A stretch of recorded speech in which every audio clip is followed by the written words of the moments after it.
Bismillahirrahmanirrahim. Assalamualaikum warahmatullahi wabarakatuh. Perkenalkan, nama saya Farhan Rafi Rizkullah dari kelas 1B Agroteknologi Fakultas Pertanian Universitas Singapura Bangsa Karawang. Akan sedikit menjelaskan tentang evolusi dan contoh-contohnya.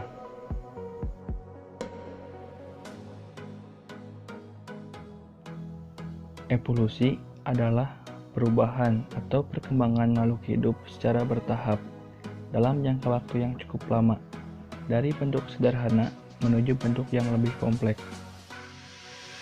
Evolusi dapat dikategorikan menjadi dua, yaitu evolusi progresif dan evolusi regresif. Evolusi progresif adalah evolusi yang mengarah pada kemungkinan populasi suatu spesies dapat bertahan hidup. Sedangkan evolusi regresif merupakan evolusi yang mengarah pada kemungkinan populasi suatu spesies menjadi punah.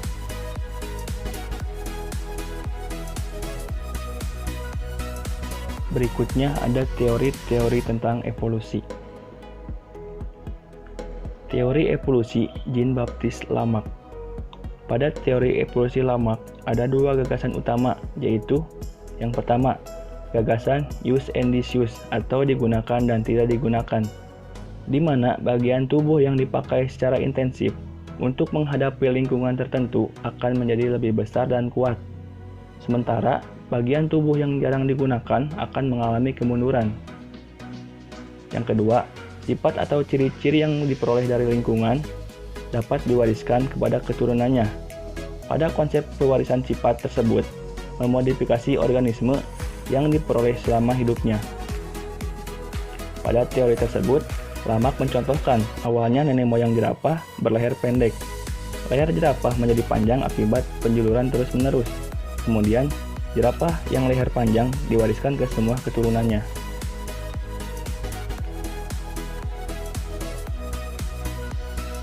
Teori evolusi Charles Robert Darwin. Darwin menilai bahwa evolusi terjadi melalui proses seleksi alam. Dalam teori ini, Darwin menjelaskan bahwa alam dapat menentukan siapa-siapa yang akan bertahan hidup dan yang akan mati atau punah. Makhluk hidup yang mampu menyesuaikan diri dengan alam dapat bertahan hidup atau progresif. Sementara makhluk hidup yang tidak dapat menyesuaikan diri dengan alam tidak akan bertahan hidup atau mati, regresif. Selanjutnya ada teori evolusi neo-darwinisme. Walaupun terkenal, teori Darwin bukan tanpa kelemahan. Teori Darwin tidak dapat menjelaskan cara asal dan transmisi variasi. Sumber variasi ditemukan oleh Hugo de Vries yang mengajukan teori mutasi. Teori mutasi menjelaskan bahwa beberapa spesies muncul secara tiba-tiba karena variasi yang tidak berkelanjutan.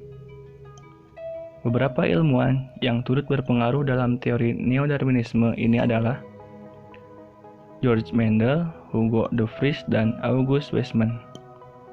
Mendel menjelaskan tentang hukum pewarisan sifat yang diperlukan untuk memodifikasi gagasan seleksi alam. De Vries mengemukakan peristiwa mutasi, sementara Weismann menjelaskan tentang konsep keberlanjutan plasma nutfah. Inti dari teori evolusi neo-darwinisme ini menganggap seleksi alam merupakan kunci dari evolusi.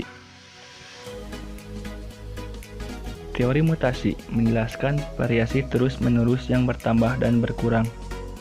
Teori ini juga menjelaskan bahwa beberapa spesies muncul tiba-tiba karena variasi tidak berkelanjutan. Berbagai ahli biologi mengusulkan spesies baru dapat muncul dalam satu atau beberapa langkah mutasi yang didorong oleh tekanan mutasi dalam arah tertentu dan bahkan non-adaptif yang dikenal sebagai saltasi. Pandangan ini benar-benar berlawanan dengan konsep variasi berkelanjutan milik Darwin.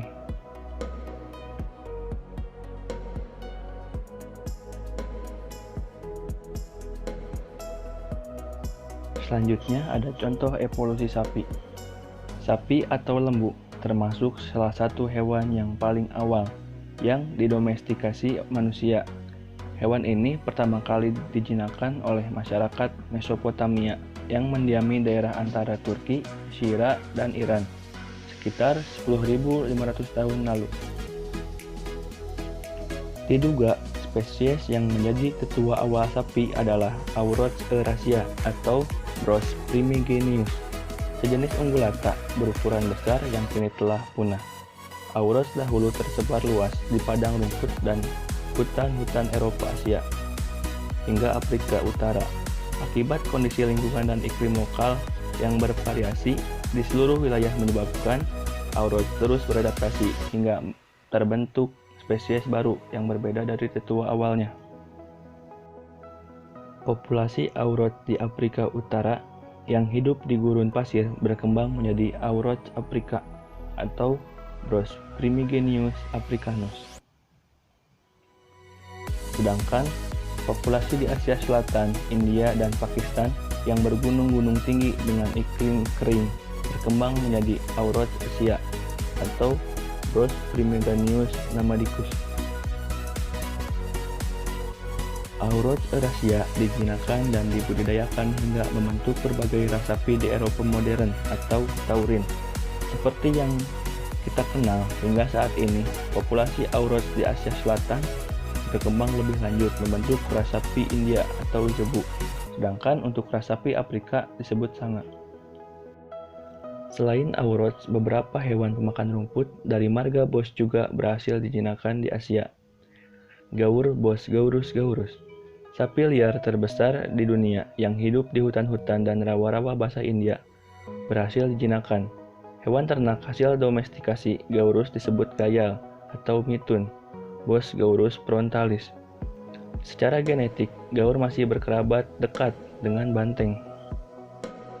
Masyarakat di dataran tinggi Tibet dan pegunungan Himalaya juga berhasil menjinakkan sapi liar berbulu tebal yang disebut yak atau Bos mutus. Hewan peliharaan yang berasal dari yak liar juga disebut yak atau Bos gruniens. Hewan yang tahan dingin ini berkerabat dengan bison yang hidup di Eropa, bison bonasus, dan Amerika Utara, bison bison. Di Indonesia, satu-satunya spesies sapi liar yang berhasil dijinakkan yaitu banteng atau Bos sandaicus, dan juga berhasil menjinakkan banteng hasil domestikasi yang dikenal sebagai sapi Bali, yang kini populasi tersebar di seluruh Indonesia. Selanjutnya, contoh evolusi padi. Padi atau Oryza sativa merupakan salah satu spesies tanaman pangan tertua di dunia. Tanaman ini diketahui memiliki puluhan ribu varietas. Dua subspesies utama padi di dunia adalah Japonica dan Indica. Akibat keragaman varietas ini, asal-muasal padi menjadi perdebatan hangat di kalangan peneliti. Sebuah teori yang menyebutkan padi berasal dari induk yang sama mengisyaratkan Indica dan Japonica merupakan bentuk domestifikasi dari padi liar jenis Oryza rupipogon. Teori lain menyebutkan padi berasal dari beragam induk.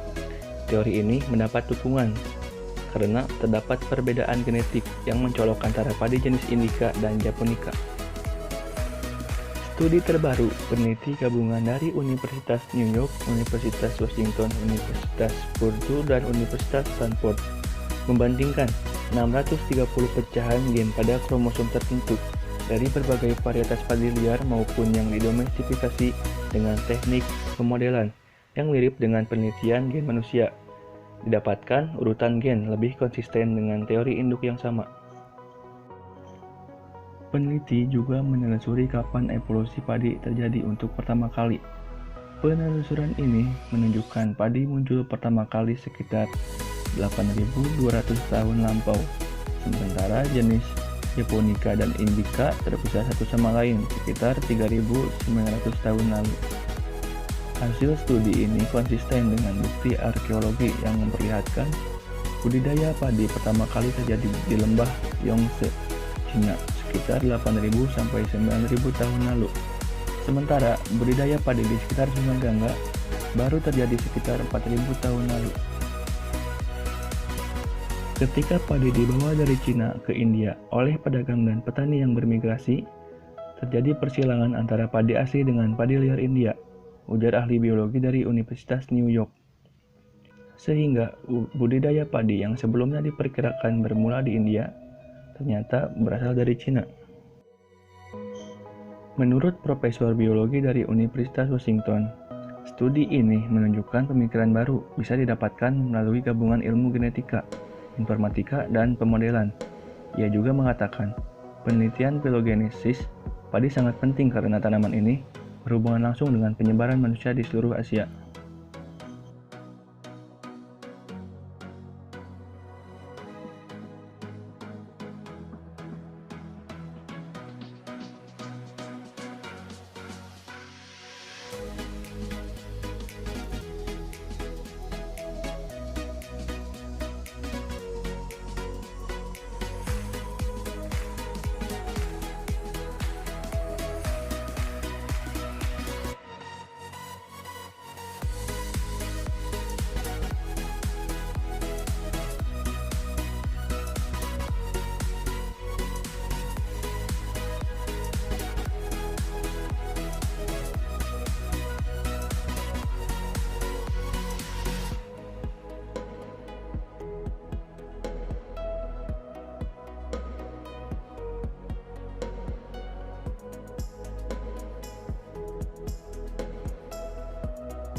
Mungkin cukup sekian yang dapat saya sampaikan.